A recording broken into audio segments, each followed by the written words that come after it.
Welcome. In this video, we are going to discuss about convolutional neural networks. So we have been studying machine learning. In machine learning, we know we have a model, let's call it as F. It has some input X and it wants to give some output Y. Now, in a neural network, F tries to make, you can say, hyperplanes which are partitioning my X space in a nonlinear fashion. Basically, let's say, going back to our rose versus lotus problem, we have roses and lotuses. So a single neuron will basically construct a layer, a hyperplane, which is dividing these two regions. Now imagine that if the dimensionality of my input is very, very large, then the classifier becomes very complicated, or the number of possibilities in which we can classify the space becomes very, very large.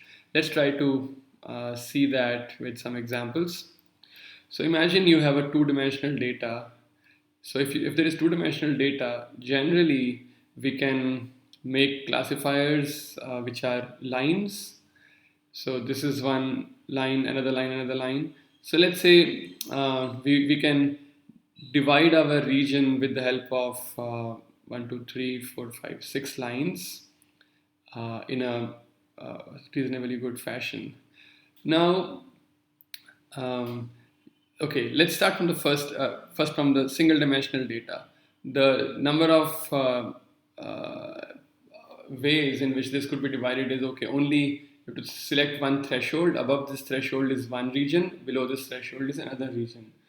And then you can select multiple thresholds on this line. Let's say this is one region, this is another region, this is another region, this is another region. In this way, I can do that. And it's a reasonably easy problem compared to a two-dimensional data where I have to create now lines. Now imagine if I go to, so okay, let's compute the number of blocks or number of regions which are generally here. 1, 2, 3, 4. So here we have 4 regions. Here we have, let's say 3 into 3, 9 regions which are possible. Now when we go to higher dimensions, it becomes 3 into 3 into 3. Right, so let's say we started with 3 just to be on a comparable, for a comparable analysis. So from 3 we went to 9, from there we went to 27. So it's increasing exponentially. So in other words, it becomes 3 to the power d when we have d dimensions.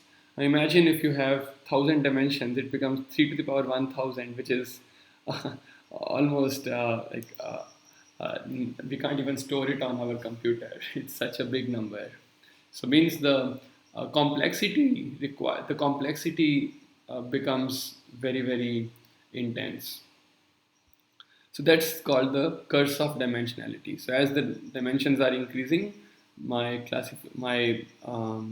number of possible blocks becomes exponentially large. Now, what is the remedy? The remedy is that can we find patterns in lower dimensions? So to illustrate this point, let's take an example from image classification. So an image, let's say there are pixels here, there are pixels here. It's a three-dimensional data. It's like a three-dimensional matrix. Why I'm saying three-dimensional, because 2 dimensions are here and third dimension is RGB. So I could have 3 channels. The first channel represents the red, second channel for green, third channel for blue, and each channel is a 2-dimensional matrix, right, of pixels. Let's say there are 100 pixels here, 100 pixels here, and so the total image becomes 100 cross 100 cross 3. This is the shape of this image. It's a large number. You can see it's 30,000. The number of pixels or the number of uh, floats or the number of real numbers here is 30,000. It's a large number. And if I want to classify this, the problem, because of curse of dimensionality, it's a very large problem. It's a very big problem. So what do I do then? So the solution is try to find a pattern in a lower dimensional space. So this all is are images of the same person, but what are the patterns which are common here? What are the low dimensional patterns which are common here? So you can see that there are blobs, which means there are local patterns which are common here. Like mustache is there in almost all the images, the red turban is there in almost all the images, and the hand which is carrying a stick, this is also there in almost all the images. So the cross correlation of these stems, basically these are the patterns in the lower dimensional space which can be detected. So basically, let's say if this is my classifier, the input need not be the whole image, but just a local blob. It's a local blob. The input is just a local blob, and we are classifying it into some y, which could be just whether this blob is present or not. And then we can use these presence indicators of this blob and feed it into another classifier. Let's say I'm just calling it as some function f1 and this is some function f2. And I can use this model which takes the presence indicator of all these blobs and gives me the final result whether this person is Mr. X or Mr. Y. Right? So that's the idea. In a deep neural network, we are creating a deep network of these local patterns, or a deep network of these units which detect local patterns. They don't take the whole image as input, but only a local patch as input. Now the question is, how can we find these optimal templates? So I'm calling this as a template because this is a model. Maybe you can consider it as a neural network also, which means just W times X or W transpose times X plus some bias and followed by some non-linearity, could be sigmoid or ReLU or anything. Now, can we find these templates optimally from the data in a discriminative fashion? So how we model this is with the help of cross correlation. Generally, we maximize the cross, basically wherever the blob is there, the template will have maximum cross correlation there. So this is the formula of cross correlation in 2 dimensions. I1, J1 are the outputs, and X is the input image, or maybe let's say a 2-dimensional matrix, 2D matrix, and this W is also the 2D blob or 2D template, you can say. So this is the 2D template. Now by multiplying this, and we are scanning over the whole image, I1 and J1 are changing. For I1, it's like scanning over the whole image. Let's say I'm taking just single dimension here. Let's say this is my X, and this is my W. And this is my W will first of all look at these 3, then it will shift, it will look at these 3, again it will shift, it will look at these 3, it will again shift, it will look at these 3, again shift, look at these 3, again shift, look at these 3. In this way it will keep progressing, it will keep going forward. So this shift concept we have already seen previously in spectrograms, but their spectrograms were not using machine learning. This is machine learning here. The kernels are trainable. The kernels are parametric. W's are parametric, means they are learnable. Now, let's say S is my hop size. Here it is 1 only. S is my hop size. And F is the kernel size or the window length. This is my F. And that's it. So these two things. And now the thing is, H1 will be maximum whenever the match occurs. I'm giving an example for 2D convolution now.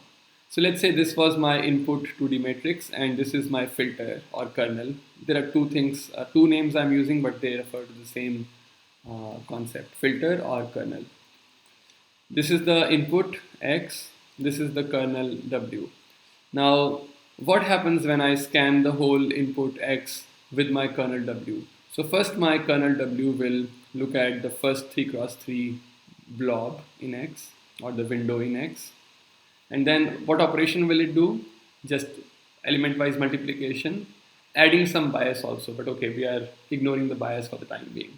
So at least the multiplication with the element-wise multiplication and addition. So let's say 1 multiplied with 1 is 1. This 1 multiplies with this 1, so becomes again 1. This 1 multiplies with again 1. So total, if you add them up, it becomes 3. So this 3 we write here.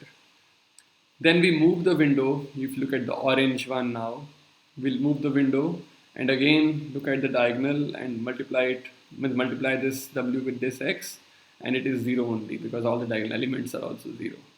Then again, so I write 0 here. Then I again move it by one stride. So now this is my new blob or new window. So I multiply X here, and so only diagonal elements get added. So 3. Then I will scan it from the next row. Go to the next row. Look at this blue window and 0, 0, 1. So this 1 only appears. So that is why we have 1 here. Then move to the next window, which is the blue window, the light blue window, and again multiply with W. So 1, 1, 0. So only 2. So if you add them up, it becomes only 2. So this is our entry here. In this way, we scan the whole image. Here, my stride is only equal to 1. Now, if I use a stride of 2, which means I take this green window, after that I will move by 2 steps to consider the red window directly, which means the orange window I don't consider because my stride is 2, right? So that's why this orange entry does not appear. Only we see here 3 and 3. Similarly, when I move down, I don't take this dark blue window, but I take the window below this because my stride has to be 2. My window has to be moved by 2 units. So that's why this entry 3 appears here, then 2 this appears here. So that's what.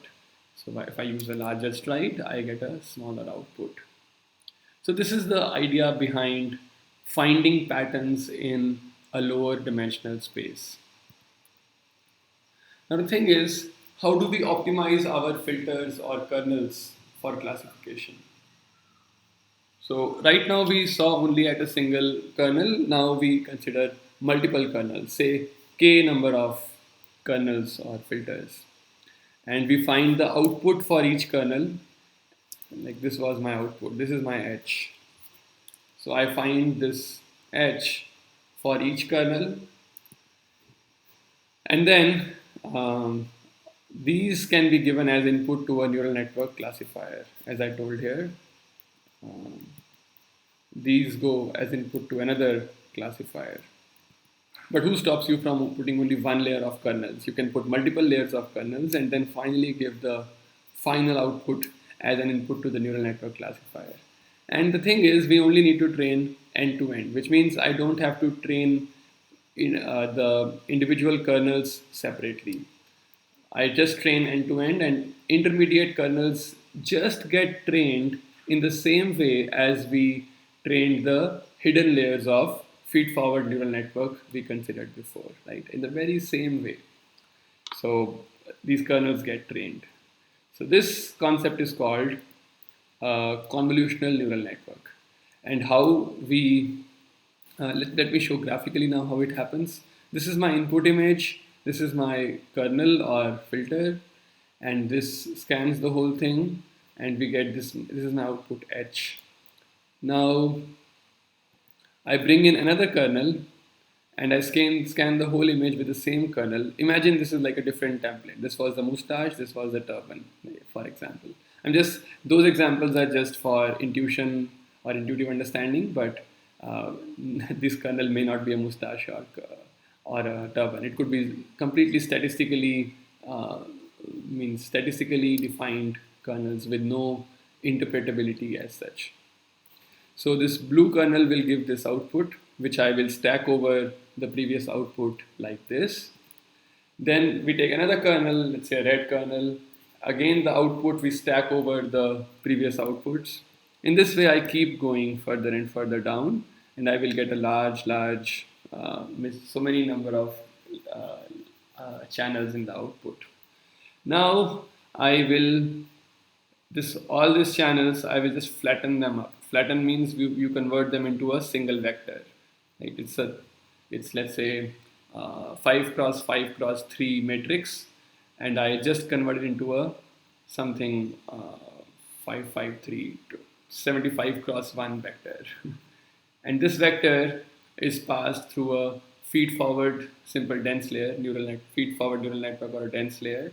And finally, we have our classification layer, and that's it. So this is my convolutional neural network. So an example is given of RGB images. We have input of size I cross J cross 3. Why 3? Because there are 3 channels in the image.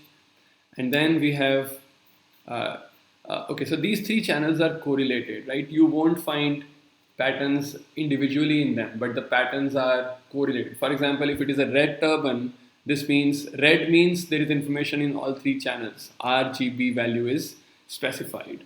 That's why my image is a 3-dimensional thing,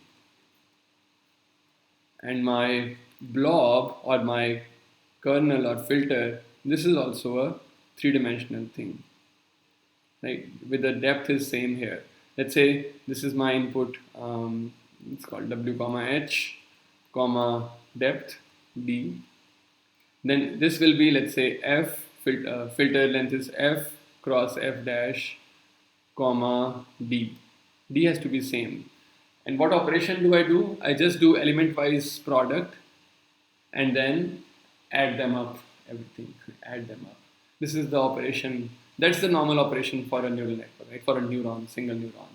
So this is like a single neuron, but it is not standing there, it is scanning the whole image. That's the only difference. Okay, so now let's see my image. My image is, let's say, of this type. I take 5 kernels of shape 3 cross 3, so I will get 5 channels in the output. Then I take 4 kernels of shape 3 cross 3 cross 5, right? So then this means it's a 3 cross 3 blob here, but because the depth is 5, so I naturally know my kernel also has to have a depth of 5. So generally we don't write this cross 5 because we know that the kernel depth is also same as the input depth. We don't convolve across the across the depth. We just convolve across the width and height. And since there are 4 kernels, we get 4 channels in the output. So this is known as a convolutional neural network or a connet or a CNN. Although the operation here is not convolution exactly, it is mostly a correlation, cross correlation operation. But anyways, that's the convention which is used. So that's it. Thank you very much.